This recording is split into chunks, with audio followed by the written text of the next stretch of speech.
করতে পারছে না।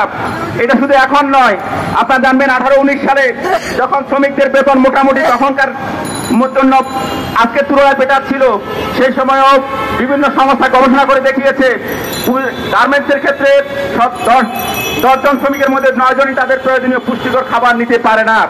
আজকে গবেষণা করলে নিশ্চয়ই এর চেয়ে ভয়াবহ চিত্রই ফুটে উঠবে।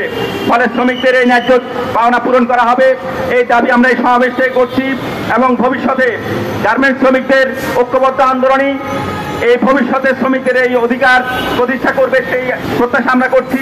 এবং শুধু গার্মেন্টস নয়, বাংলাদেশের সকল সেক্টরের শ্রমিকদের এই যে দুর্বিষহ অবস্থা, আমরা সকল শ্রমিকদের জন্যই এই তাদের প্রয়োজনীয় যে বকেয়া বেতন, তাদের যে প্রাপ্য পাওনা এবং তাদের যে বোনাস, সেই বোনাস দিয়ে ঈদের আগে তাদেরকে সঠিক সময়ে ছুটি দিতে হবে, তাদের বাড়ি যাওয়ার জন্য পর্যাপ্ত যানবাহনের ব্যবস্থা করতে হবে।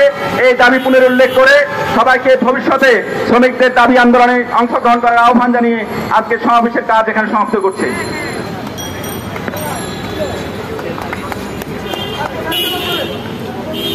নামনে